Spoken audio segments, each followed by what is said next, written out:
Welcome, history enthusiasts. Today, we dive deep into one of England's most iconic and mysterious landmarks, the Tower of London. From its rise as a royal fortress to its dark tales of imprisonment, executions, and even exotic animals, we'll uncover the stories that have shaped centuries of English history. So sit back, immerse yourself in the past, and don't forget to subscribe for more fascinating history videos and journeys through time. For nearly 1,000 years, there has stood a fortress unlike any other, a silent observer looming over the shifting tides of English history.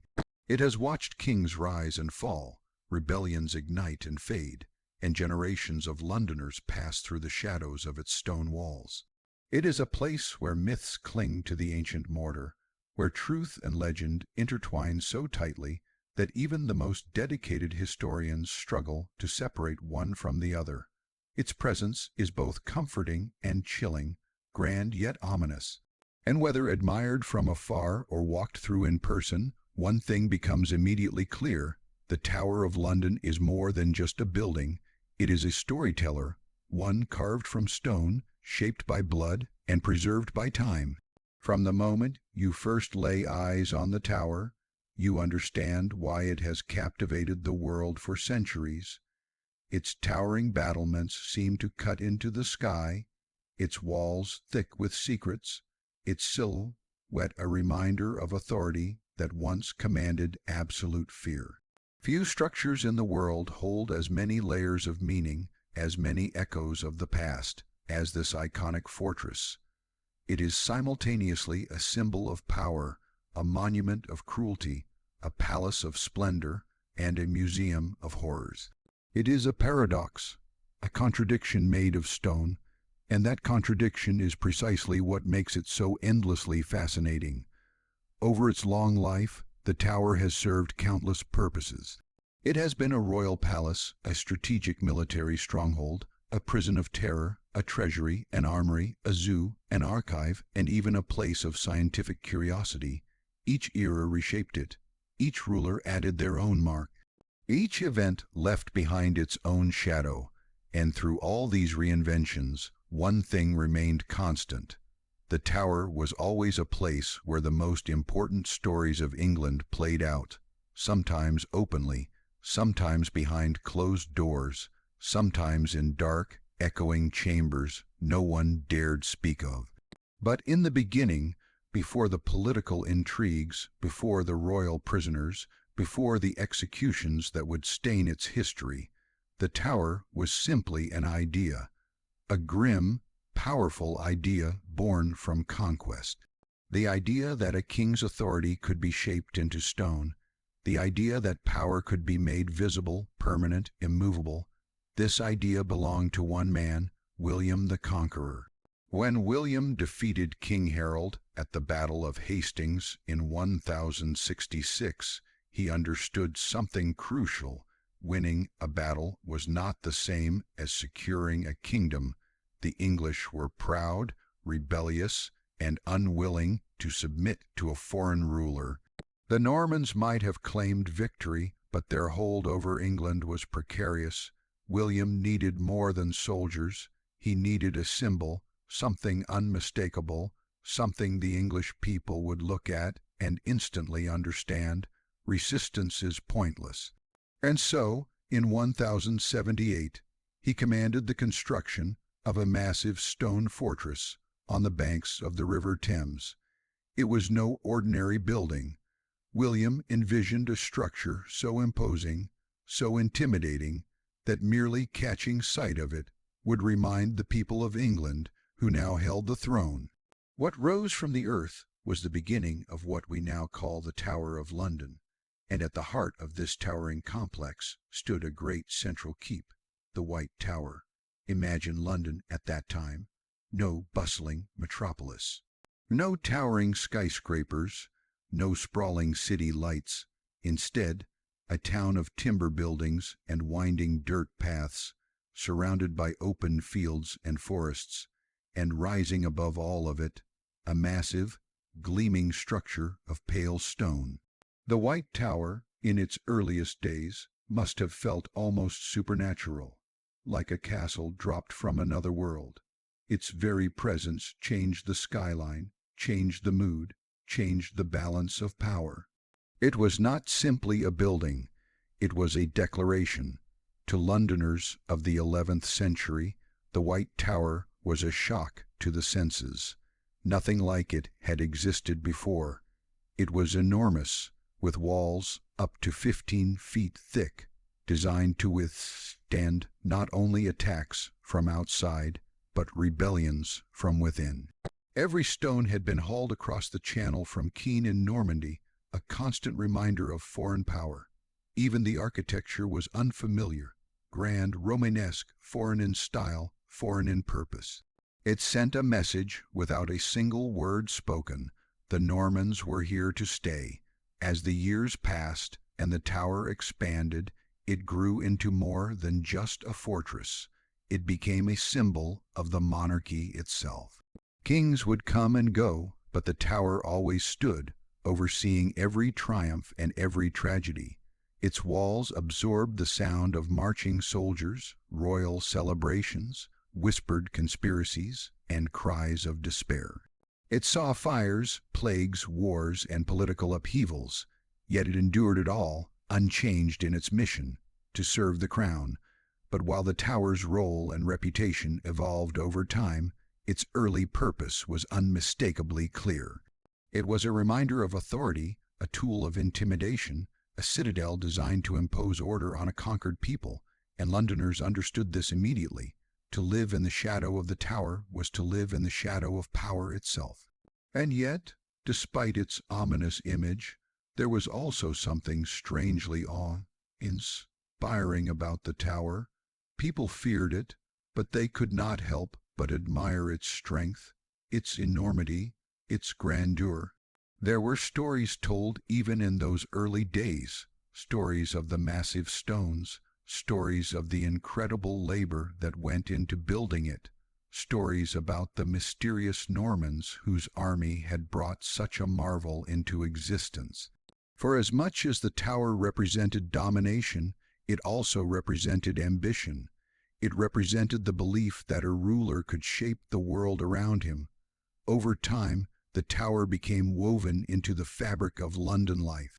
When merchants crossed the Thames, they saw it. When peasants brought goods into the city, they passed beneath its shadow.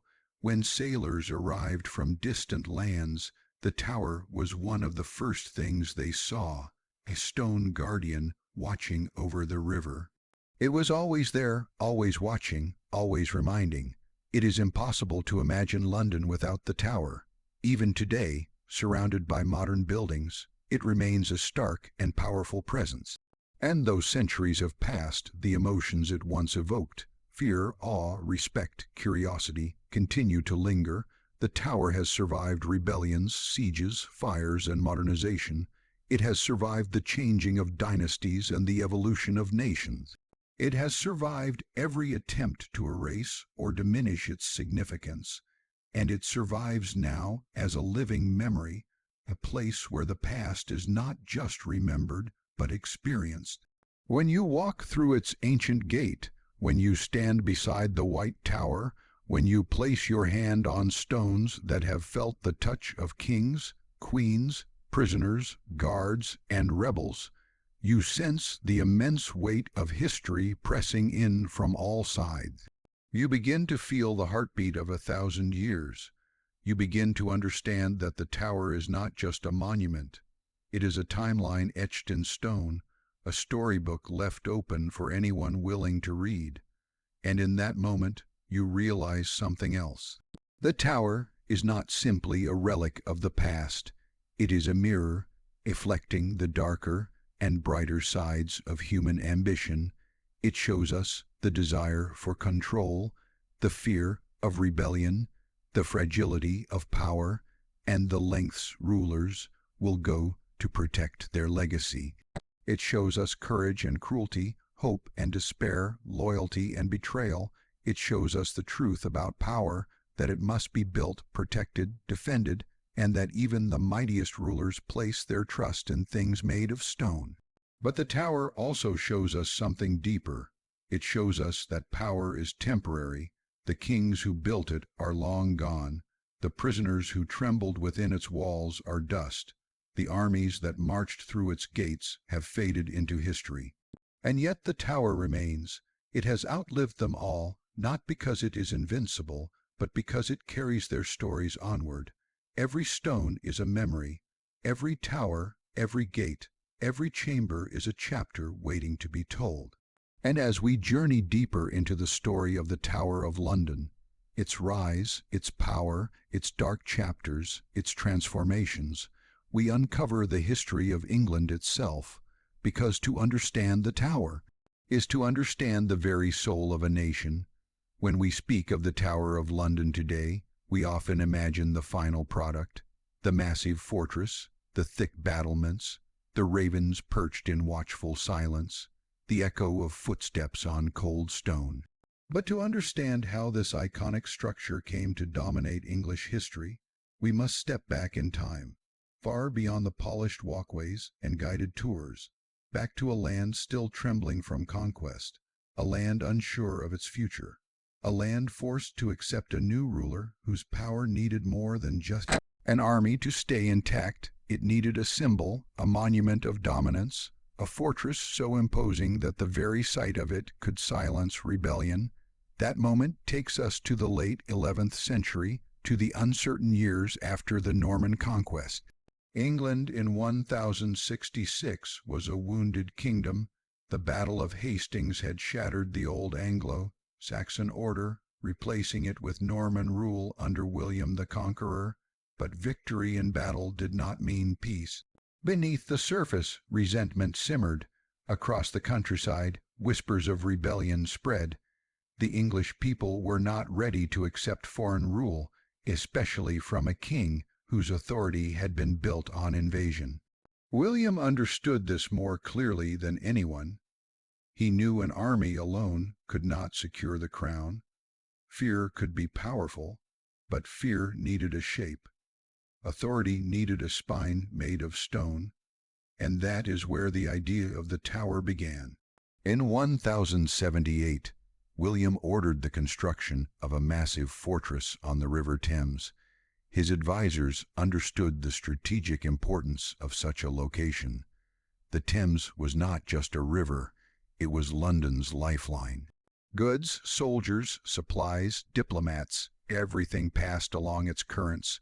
Place a fortress beside it, and you control the heart of the kingdom. You oversee movement, monitor trade, secure the city, and, most importantly, remind the people every single day of who sits on the throne. But William wanted something more than a stronghold.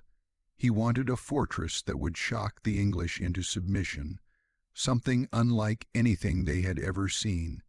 The Anglo-Saxons had their own defensive structures, mostly wooden palisades and earth-mound forts. But William envisioned a stone giant, something that would rise above the city like a thundercloud of authority. The result would become the White Tower, one of the most imposing structures in medieval Europe. Construction began with materials and craftsmen brought directly from Normandy.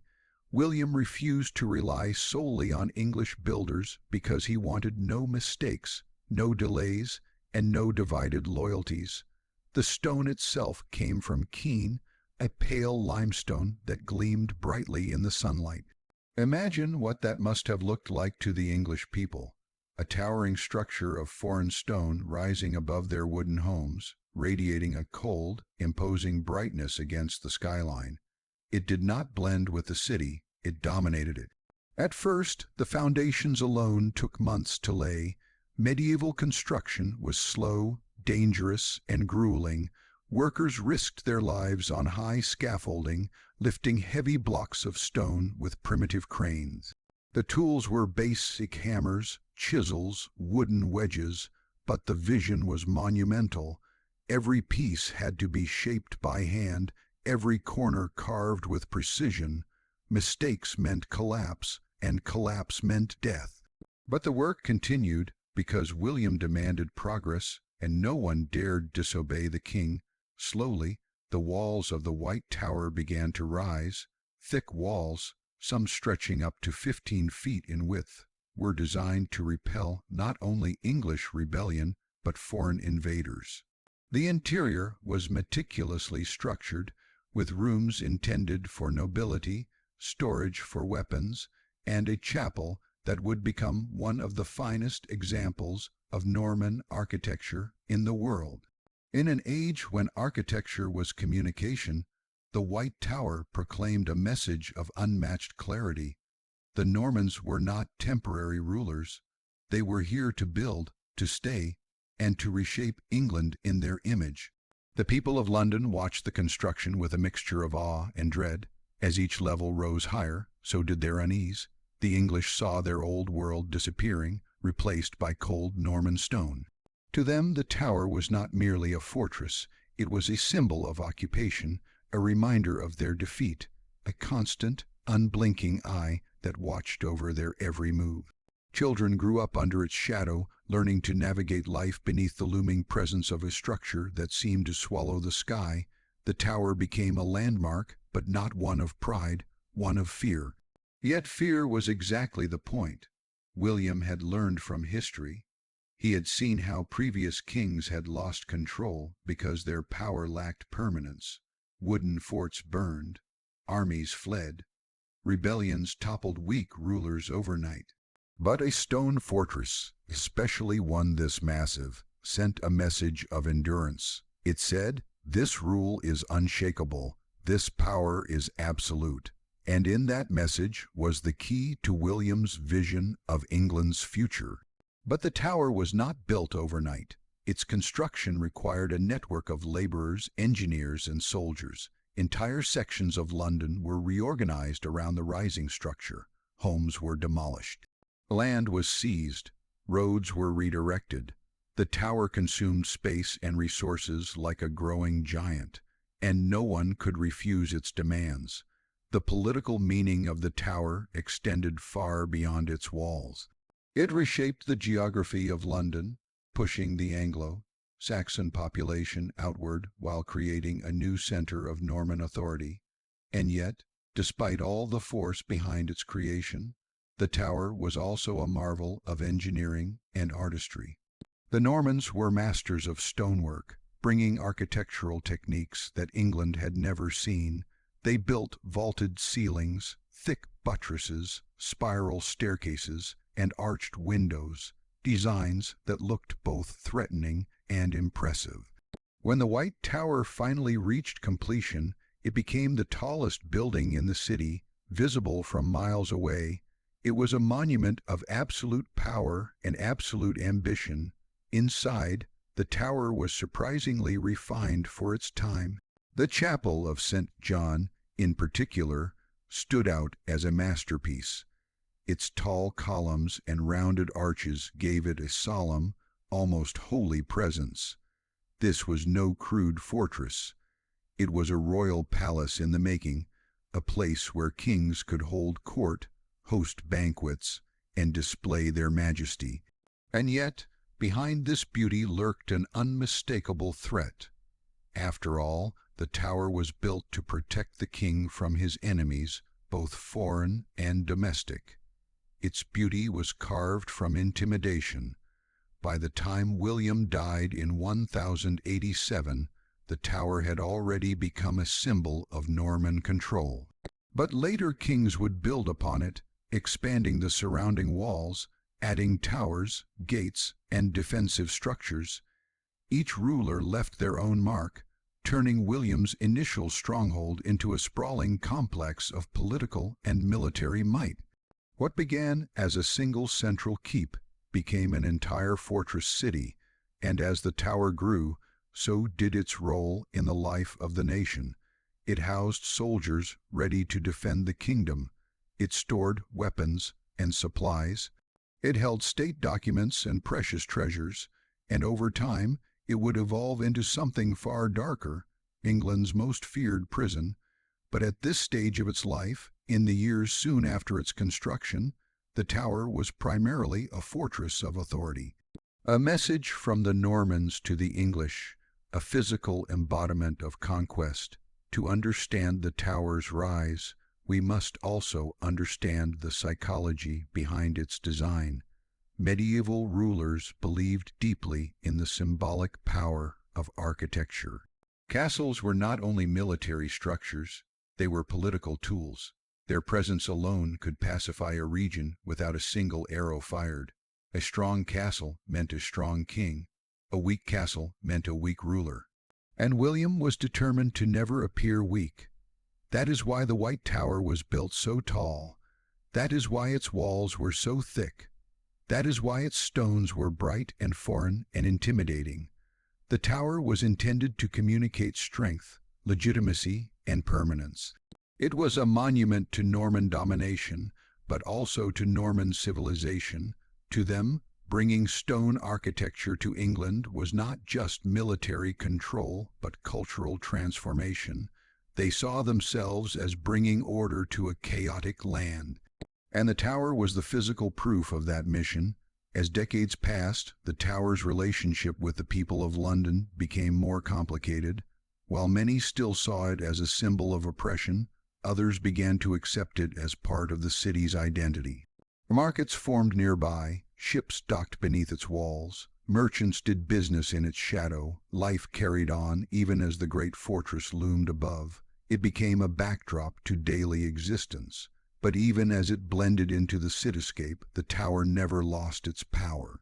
People kept their distance out of instinct, out of fear, out of respect. Stories circulated about what went on inside. Rumors spread of soldiers, secret councils, hidden chambers, and dungeons. The tower became not only a physical structure, but a psychological force. It influenced the imagination as much as it influenced politics. If you had lived in London in the 12th century, you would have passed the tower daily. Its silhouette would follow you like a shadow, and every time you saw it, you would know exactly who ruled you. Not through words, not through laws, but through stone, the tower's rise was not simply the story of construction. It was the story of an entire nation reshaped by conquest, a new political order rising literally brick by brick. Norman power becoming visible, tangible, unmistakable, and perhaps that is why the tower still fascinates us today. It is not merely a historical building, it is a physical embodiment of ambition, ambition so strong that it reshaped a kingdom, a culture, and an entire people. When those pale, keen stones rose above medieval London, they carried with them the hopes, fears, and dreams of an era defined by struggle and transformation. The tower grew out of a moment of uncertainty, fueled by the belief that power must be built on foundations stronger than words. William understood that authority must be visible, and the tower became that embodiment. It rose from the riverbank not as a simple defensive structure, but as a statement carved into the skyline. A statement that said, "This is the New England, these are its rulers, and this stone will endure even when memory fades." The tower's rise was the rise of a new era, a foundation not just of stone, but of a new identity for an old country, one that would define English history for centuries to come. Power. It is the invisible force that shapes nations, steers kings, and draws the line between peace and chaos. And nowhere in medieval England was power more concentrated, more contested, and more dramatically displayed than within the walls of the Tower of London during its evolution into a royal palace and political center. The tower's rise from a simple fortress into the beating heart of royal authority is one of the most fascinating chapters in its history, filled with intrigue, fear, ambition, and the quiet, calculated moves of rulers determined to secure their place on the throne. To understand the next step in the tower's life, we must enter a world where royal splendor and deadly politics existed side by side, and where one wrong decision could alter the fate of the entire kingdom. When the White Tower first stood complete, it was already a symbol of immense dominance. Yet the kings who followed William the Conqueror understood something critical. True power is not maintained by intimidation alone. Yes, the tower had been built to impose control, to quiet rebellion, to remind the English that Norman rule was unshakable. But a fortress, no matter how imposing, was only one part of a king's strategy. To solidify their rule, the Normans needed a political center. They needed a seat of government, a place where important decisions could be made, foreign dignitaries received, documents stored, and royal affairs conducted. The Tower of London was the perfect choice. As the Norman dynasty solidified and new monarchs ascended, the tower began to transform. Its thick stone walls, once meant only to deter enemies, now witnessed royal councils, state decisions, and political negotiations that shaped the fate of England. The tower became a palace not in the ornamental sense of later centuries, but in the medieval sense, a place of authority, administration, and governance. Kings resided there not always because they desired comfort, but because they needed security. To be king in medieval England was to be constantly aware of threats, foreign threats, noble threats, and sometimes even threats from one's own family. The tower offered safety that few other structures in the kingdom could match. Inside its walls, royal chambers were added and expanded.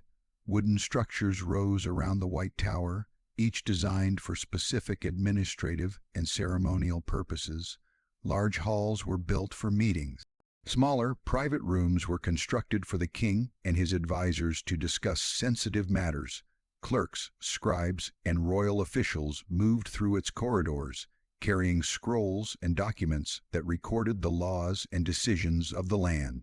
The tower became the center of governance, a place where England's fate could be sealed with a few strokes of ink. But the tower's role as a royal palace extended far beyond simple administration. It became the stage for political drama, for power struggles between nobles, and for moments of personal triumph and tragedy in the lives of kings and queens. Every monarch who lived within its walls left behind stories, some glorious, some horrifying. Gradually, the tower transformed into more than a place of government. It became a symbol of royal legitimacy. To be seen at the tower was to be seen in the heart of royal authority. To host nobles, there was to remind them of the king's absolute dominance. To hold councils, there was to tie political decisions to the very structure that symbolized Norman conquest and steady rule. The tower became a political theater, its walls the backdrop of intrigue, decisions, alliances, betrayals, and the constant maneuvering that defined medieval power. Over time, the tower evolved beyond William's original design.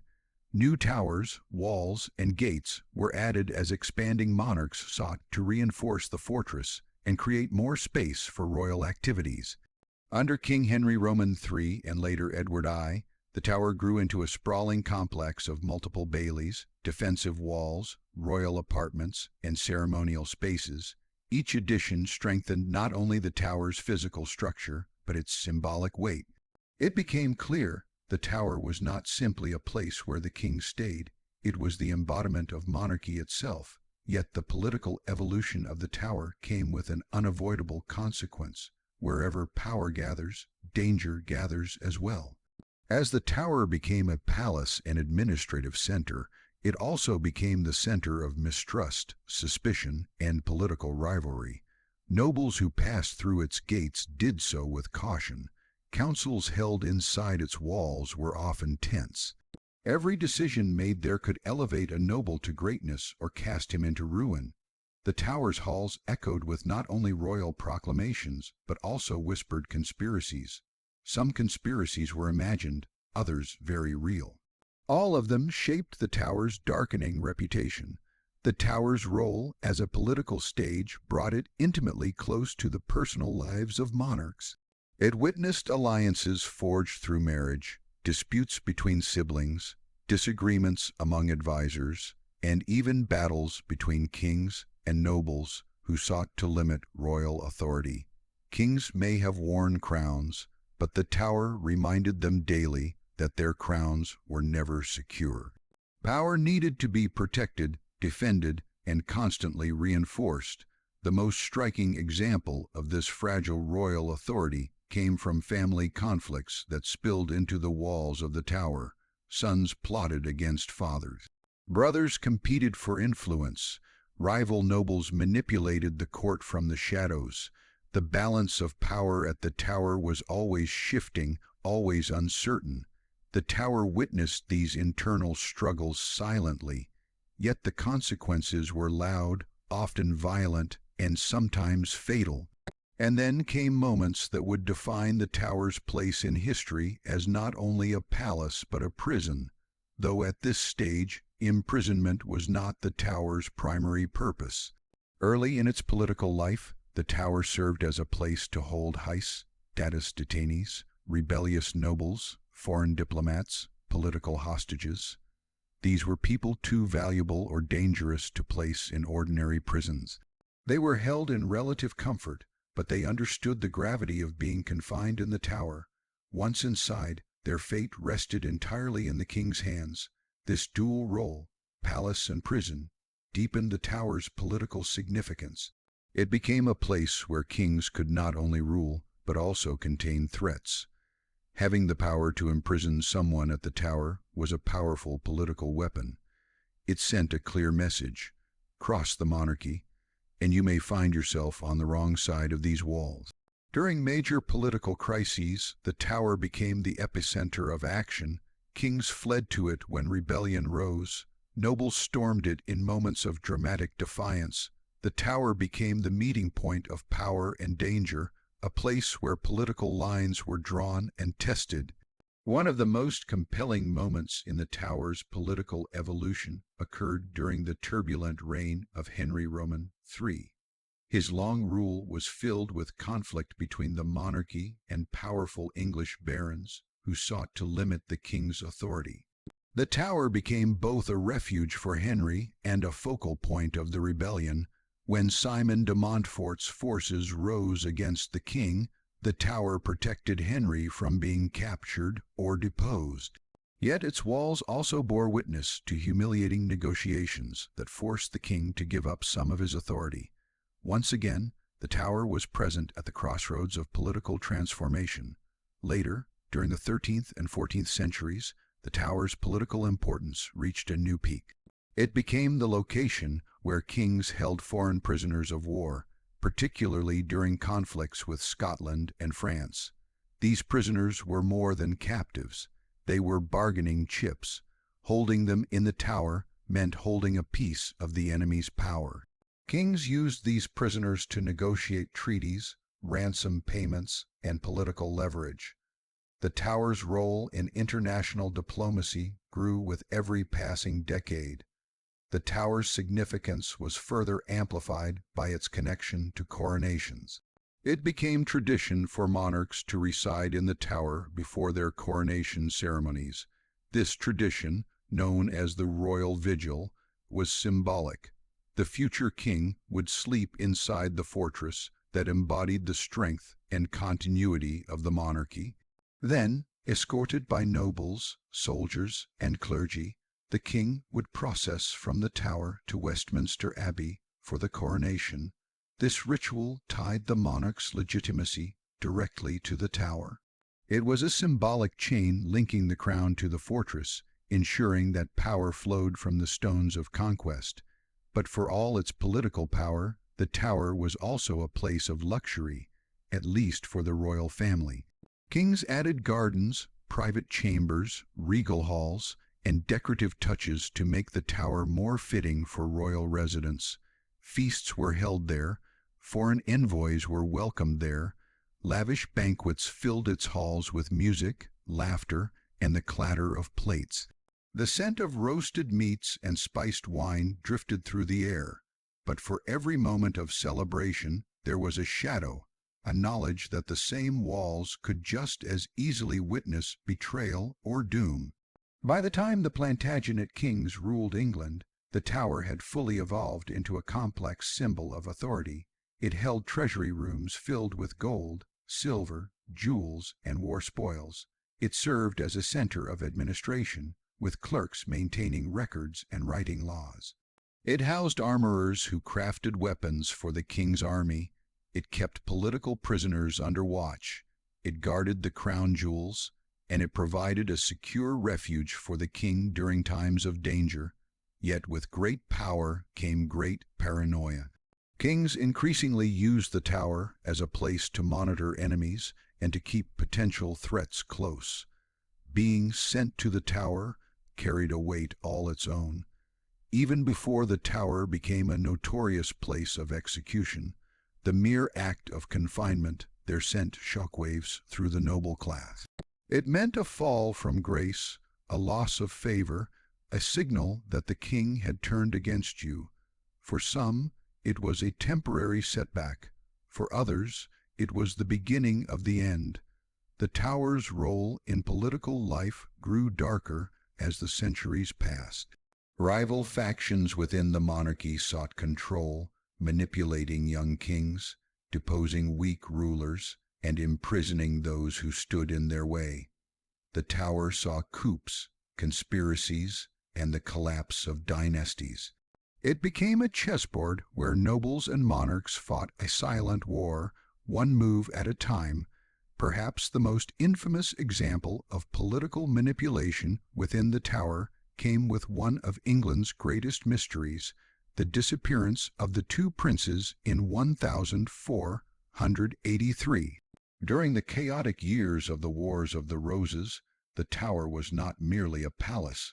It became the prison and presumed burial place of the young heirs to the throne, Edward V and his brother Richard. They disappeared within its walls, and their fate is still debated centuries later. The tower became forever associated with this tragedy. Reminder that even innocence was not safe within its walls if power was at stake. But long before this mystery unfolded, the tower's political legacy had already been firmly established. It had seen royal triumphs and humiliations. It had sheltered kings and exposed their weaknesses. It had hosted banquets and betrayals, negotiations and imprisonments. The tower was a living document of medieval politics, one that revealed the brutal truth about power in a world where kings ruled by divine right but lived in constant fear of rebellion. As centuries passed, rulers continued to shape the tower to suit their political needs. Some expanded it, some fortified it, some neglected it, but none ignored it. The tower was too important, too symbolic, too deeply rooted in the identity of English monarchy to be overlooked. It was the seat of royal authority, a stronghold of power, and the setting for some of the most critical political decisions in England's history. And through it all, one thing became clear. The Tower of London was not just a building where power was exercised. It was a building that created power. Its walls amplified authority. Its chambers housed secrets that determined the fate of kingdoms. Its presence reminded the world that the English crown was a force to be reckoned with. The Tower did not simply witness the politics of medieval England. It was the politics of medieval England. For centuries, the Tower of London stood as one of the most feared places in all of England, a grim silhouette whose very name could chill the bones of the bravest men. To ordinary people, it was not merely a fortress. It was a symbol of finality, a turning point between life and death, hope and despair. When the words "you are to be sent to the Tower" were spoken, they carried the weight of doom. It meant a person had crossed the monarchy in some way, intentionally or not, and that the king's patience had run out. Within its walls, reputations collapsed, careers ended, and bodies were broken. But beyond its physical stones, the tower's terrifying reputation was constructed through stories, whispers, and legends that traveled across generations. It was a place where records, rumors, and fears intertwined until it became impossible to separate truth from myth. The transformation of the Tower into England's most infamous prison did not happen overnight. Originally built as a fortress and royal residence, it slowly absorbed the darker functions of state power. Kings discovered that its thick walls and labyrinth of chambers made it the perfect location to hold political enemies away from public eyes. Many who entered its gates never saw daylight again, and for those few who did return, the memory of confinement left scars deeper than any wound. The Tower became more than a building. It became a psychological weapon, used not only to punish but to intimidate. The prisoners brought to the Tower were not common criminals. In fact, petty criminals were usually sent elsewhere. The Tower reserved its spaces for the elite, nobles, religious leaders, royal family members, ambassadors, scholars, generals, even queens. Imprisonment here was itself a message. You had risen high enough to be dangerous, and now you were important enough to be punished in a place meant for those who had shaken the foundations of the kingdom. The Tower was not for thieves or beggars. It was for threats. Among the many prisoners who passed through its gates, few left an imprint as deep as Anne Boleyn, the second wife of Henry Roman VIII. Her downfall remains one of the most tragic episodes in Tudor history. She entered the Tower twice, first as a queen to be crowned, later as a condemned woman awaiting execution. She arrived in 1536, accused of adultery, incest, and treason, charges that even her enemies doubted. Witnesses described her walking with a strange composure, more calm than expected of someone facing death. Inside her lodgings, she prayed, wept, laughed nervously, and talked endlessly, her emotions swinging wildly as the truth became undeniable. The king she had risked everything for had discarded her. The Tower had seen thousands of prisoners before, but few matched the storm of political, religious, and personal drama surrounding Anne's fate. Her execution on the Tower Green became one of the most watched and most discussed events of Tudor England, and from that moment the Tower's association with tragic royal women was sealed forever. But long before Anne Boleyn, another story helped shape the Tower's dark legacy: the disappearance of the princes in the Tower. In 1483, young Edward V and his brother Richard, sons of King Edward Roman IV, were taken to the Tower supposedly for their own protection. But as their uncle Richard took control of the government, the boys vanished. No official record mentioned their deaths, no public execution was announced, and no bodies were found. They simply disappeared. The mystery fed centuries of speculation. Did Richard Roman III order their murder? Did loyalists hide them? Did someone else eliminate them to gain influence? No one knows. But their silent absence created a haunting narrative. The Tower was not merely a prison. It was a place where people could vanish entirely. This story gave birth to one of England's most chilling historical legends, and it contributed enormously to the Tower's reputation as a place where innocence could be extinguished without ceremony or justice.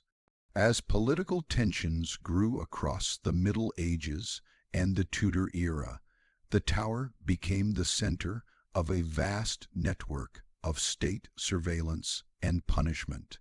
Interrogation rooms were created.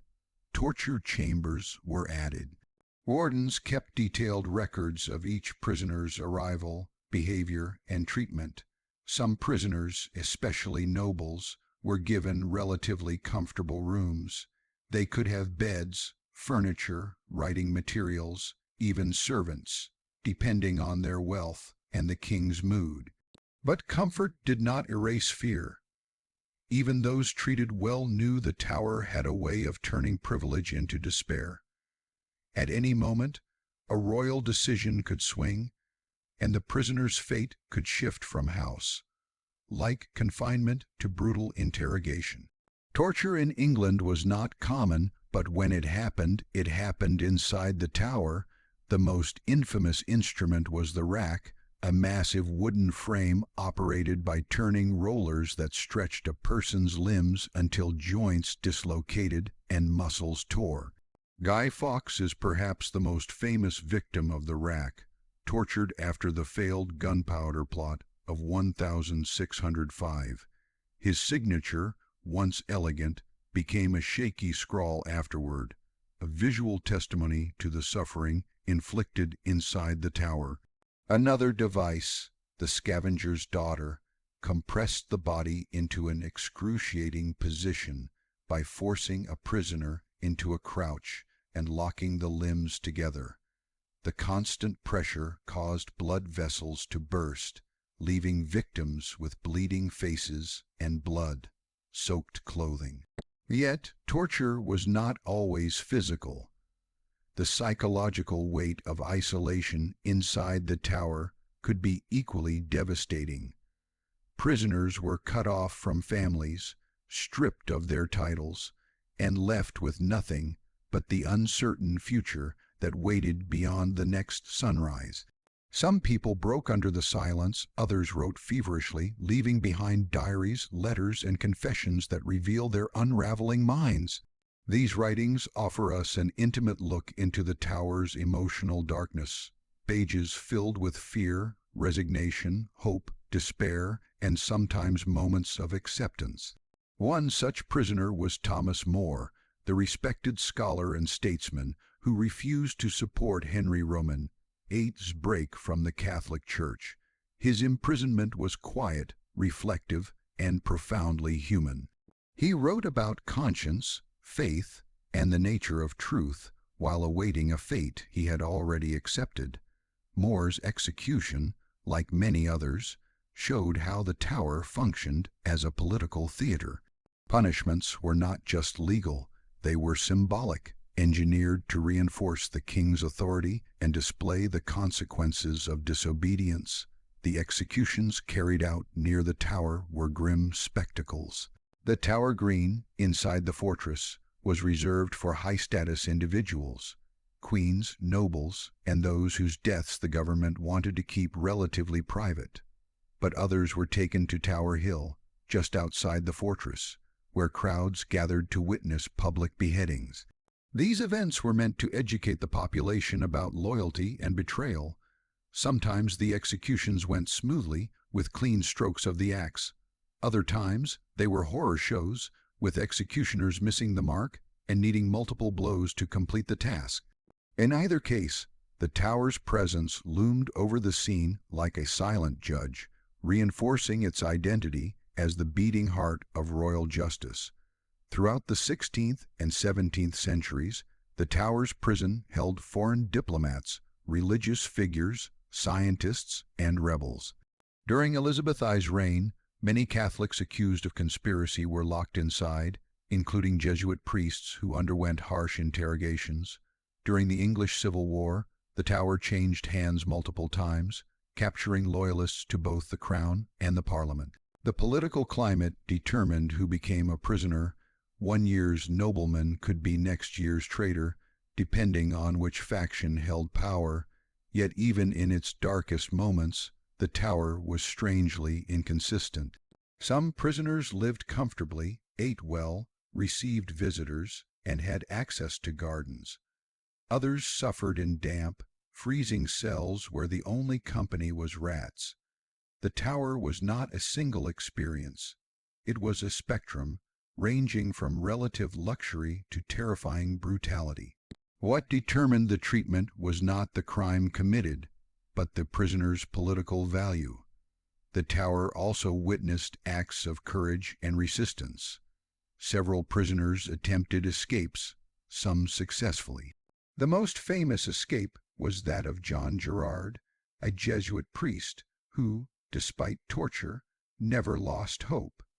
He managed to communicate with allies outside the tower through coded letters written in orange juice. Eventually, he escaped by climbing across the moat using a rope thrown to him in the night. His story became legendary among Catholics and contributed to the tower's image as both oppressive and defeatable, though only by the rare few. Some prisoners left emotional marks on the tower quite literally. In the Beauchamp Tower and other chambers, carvings made by prisoners remain visible today. Names, initials, coats of arms, religious symbols, and desperate messages. These carvings transform the cold stones into a record of suffering, hope, and identity. They are echoes of people who wanted to leave something behind, even if their bodies would not survive. These small scratches in stone are some of the tower's most powerful artifacts.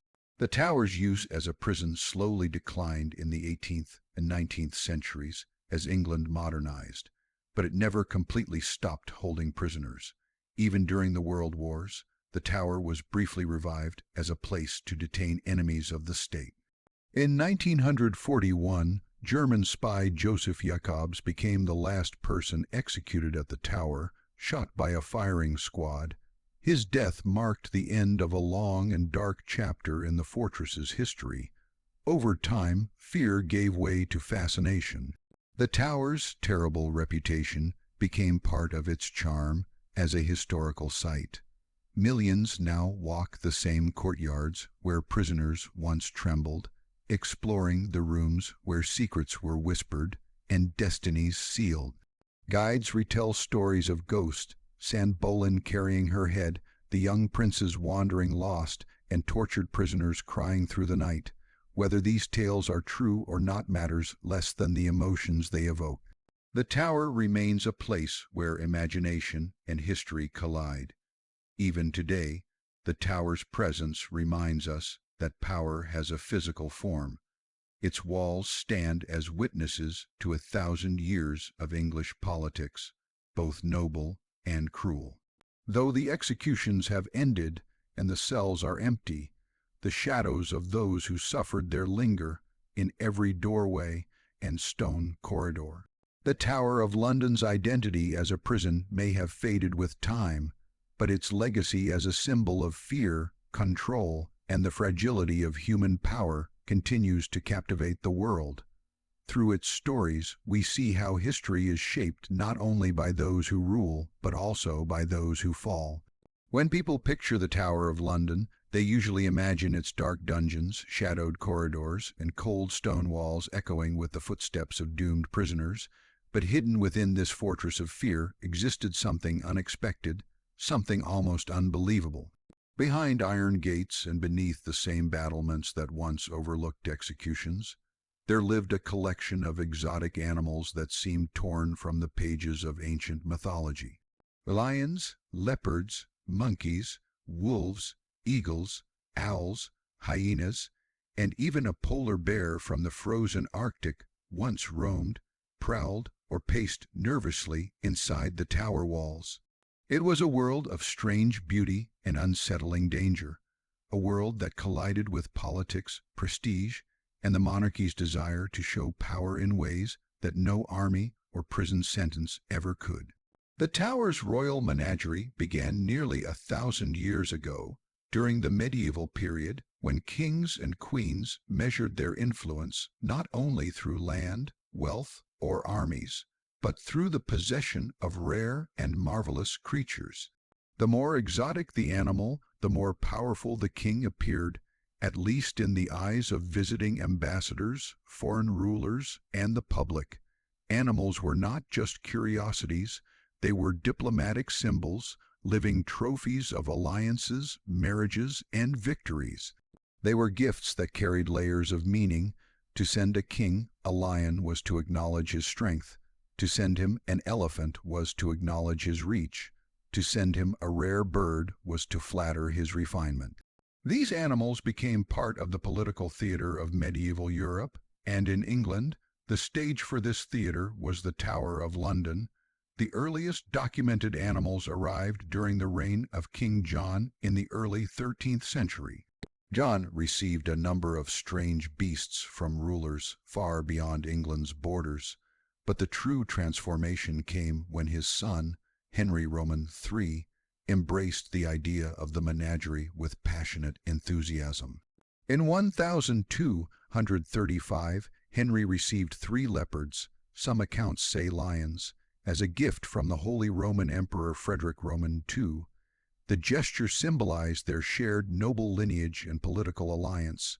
These leopards were housed inside the tower, and their presence stunned everyone who saw them. For most people in medieval England, these animals did not even exist in their imagination.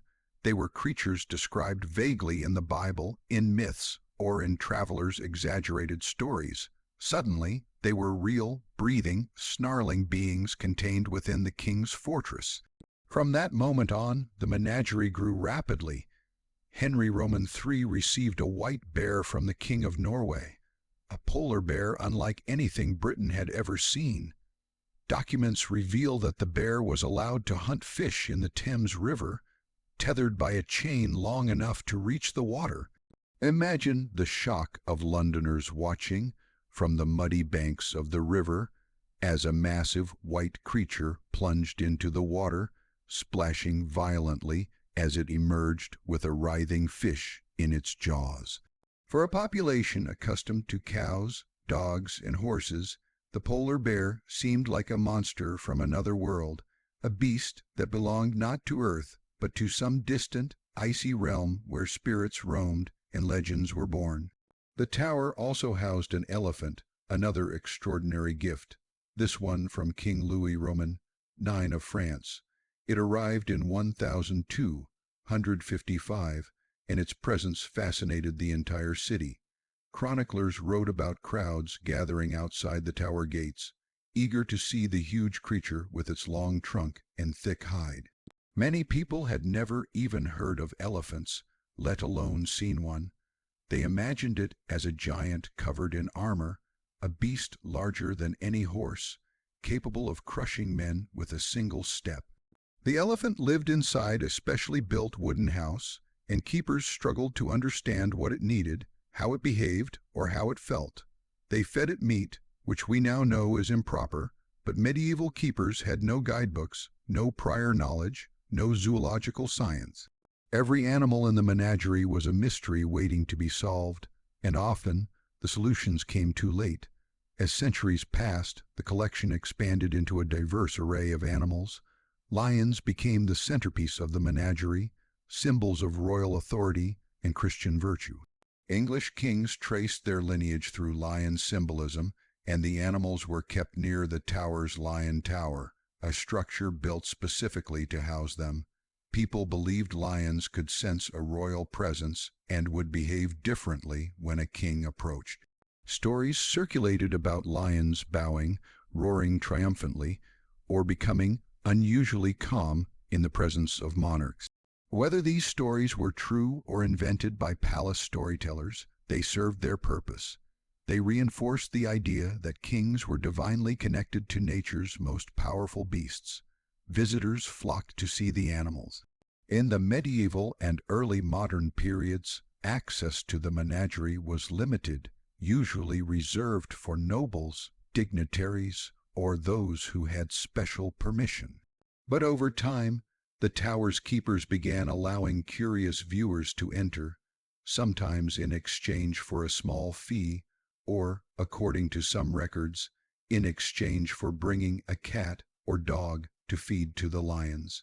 This practice is disturbing by modern standards, but in a time before animal welfare laws, the relationship between people and animals was often harsh, practical, and governed more by survival than empathy. The menagerie played other roles as well. It became a form of entertainment, a spectacle that captured the imagination of writers, poets, and chroniclers. Foreign visitors wrote with amazement about the strange creatures they saw at the tower. Some wrote accurate descriptions, others exaggerated wildly. In their writings, the animals became symbols of English pride, English savagery, or English wonder, depending on the perspective of the writer. But behind the spectacle lay suffering. Many of the animals were kept in cramped, uncomfortable spaces. They were fed improper diets, exposed to English winters, and handled by keepers who had little understanding of their needs. Diseases spread quickly, injuries were common. While kings loved displaying the animals, caring for them was often delegated to lower-ranking staff with minimal training.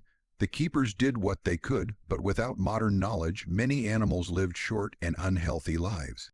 Their deaths were sometimes recorded, sometimes forgotten. New animals arrived to replace them, continuing the cycle. Despite the hardships, the menagerie continued to grow and evolve.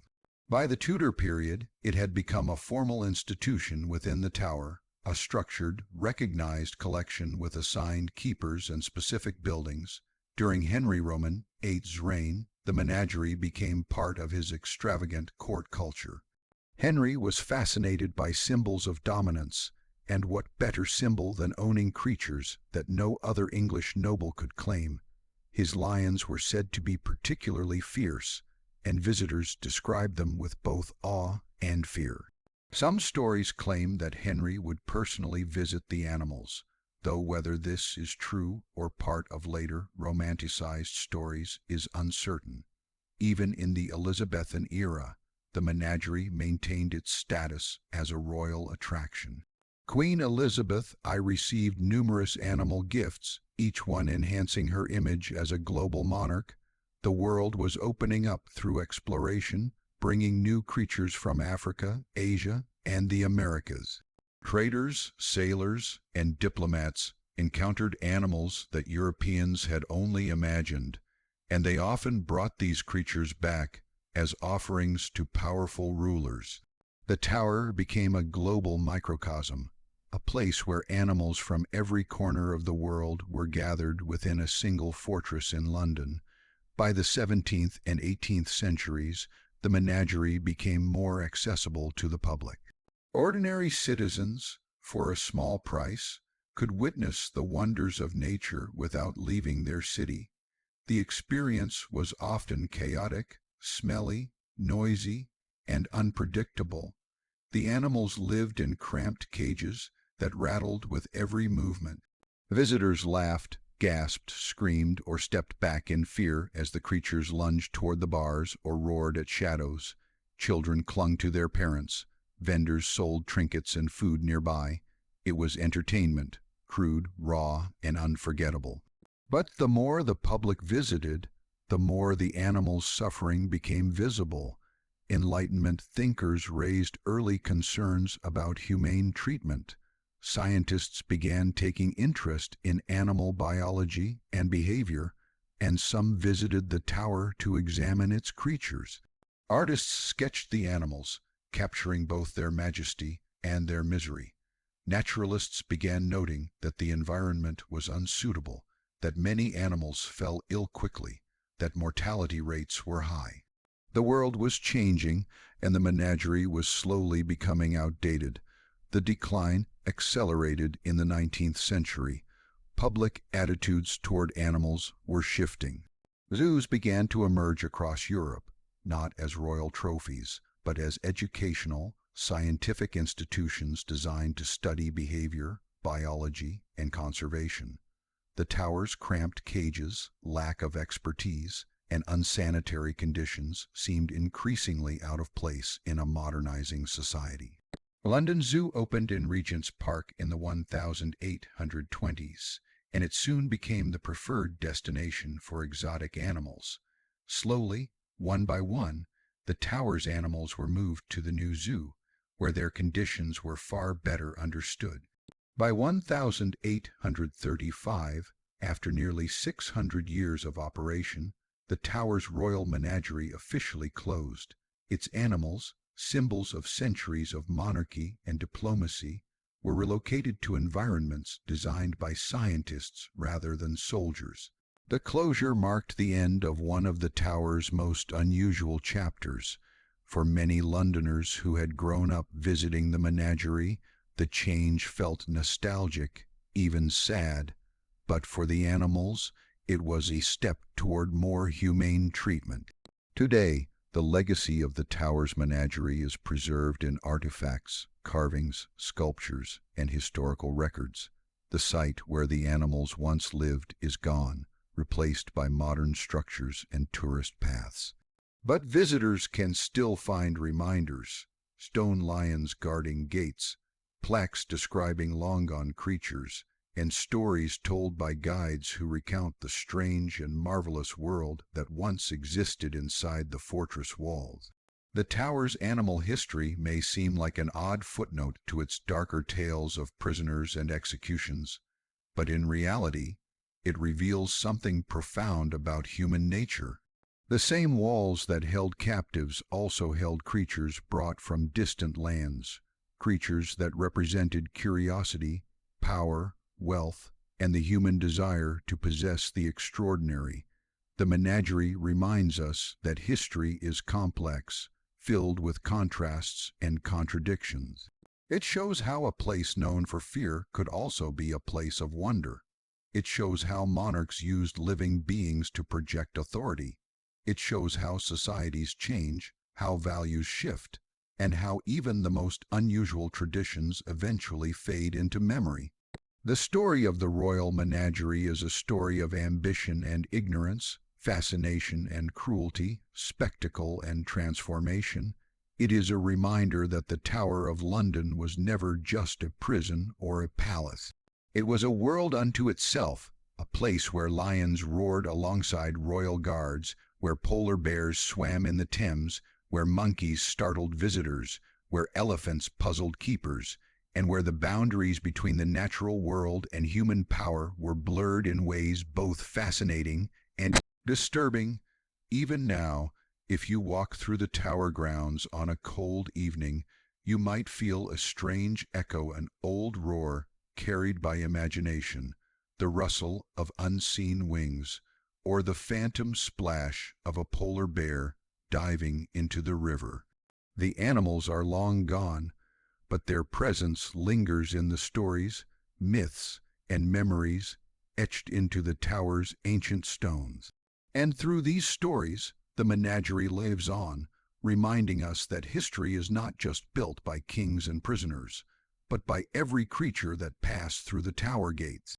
As centuries passed, the Tower of London gradually evolved from a fortress of conquest, a royal residence, a prison, and a menagerie into something entirely different, a symbol of history, memory, and national identity.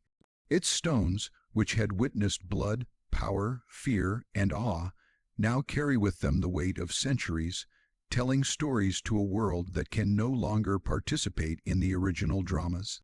The tower today is not only a historical monument, but also one of the most visited tourist sites in the world, a bridge between the medieval past and the contemporary imagination, a place where history is preserved, studied, and experienced firsthand. Yet this transformation into a cultural icon was neither simple nor immediate. It required decades of preservation, interpretation, and reimagining, all shaped by the way people came to value the tower not merely as stone and mortar, but as a living connection to England's story. By the 19th century, the tower had begun to capture the attention of historians, antiquarians, and the general public. Interest in medieval architecture and history surged across Europe, fueled by the Romantic movement, which emphasized the beauty of ruins, the drama of the past, and the emotional power of human stories preserved in stone. The tower became emblematic of this fascination. Artists painted its silhouette against stormy skies, emphasizing the contrast between its intimidating walls and the city beyond. Writers described its dark dungeons, its ancient chambers, and its storied past, embellishing tales of intrigue, imprisonment, and execution with poetic imagination. The tower was no longer just a fortress. It was a monument to England itself, a repository of national memory. Preservation efforts began in earnest during the Victorian era. The tower had endured centuries of use, neglect, and adaptation. Portions of the walls and buildings were crumbling, timber structures had rotted. Interiors were worn, sometimes unsafe, Recognizing its historical significance, the government and preservation societies initiated projects to restore, stabilize, and maintain the tower. Stonework was repaired, walls were reinforced, and roofs were rebuilt. Architects carefully studied medieval techniques to ensure that restoration remained authentic. Every effort sought to preserve the tower not only as a physical structure, but as a tangible link to the past. It was no longer a place of fear, but a place of learning. Alongside these physical restorations came the development of interpretation for visitors. Guides began to lead tours, explaining the tower's history in dramatic detail, bringing to life stories of kings and queens, prisoners, executions, and royal intrigues. Each room, each corridor, became a stage where history could be performed, where imagination could meet evidence. Visitors could see where Anneboleyn spent her final hours, touch the ironwork that once secured the prisoners, and trace the walls where ancient graffiti and carvings told private stories of suffering, hope, and defiance. The tower became an educational space, a living museum where the past was accessible and experiential. Tourism transformed the tower in ways both practical and symbolic. As London grew into a global city, the tower became an essential landmark. Millions of visitors each year came not only to learn but to witness history firsthand. Its role shifted from private royal fortress to public cultural icon. The crown jewels became one of the most famous attractions, displaying wealth, artistry, and monarchy in a way that balanced spectacle with reverence. Visitors marveled at the glittering regalia, understanding that each piece carried historical significance, crowns, scepters, and orbs that had been worn, carried, and displayed by rulers over centuries. In the process, the tower became a place where monarchy, history, and public fascination intersected, bridging the gap between past and present. At the same time, the tower's dark history continued to captivate. Stories of prisoners, disappearances, and executions remained central to its narrative. Visitors are drawn to the dungeons, where low ceilings and cold stones still evoke the fear and isolation that prisoners once endured. The Beauchamp Tower, with its scratched inscriptions, allows modern audiences to connect emotionally with individuals who lived centuries ago. It is not merely a display of architecture, but a psychological portal, inviting empathy, horror, and fascination. The tower teaches that history is not abstract. It is lived, suffered, and remembered. The tower's role in national identity also became clearer in modern times.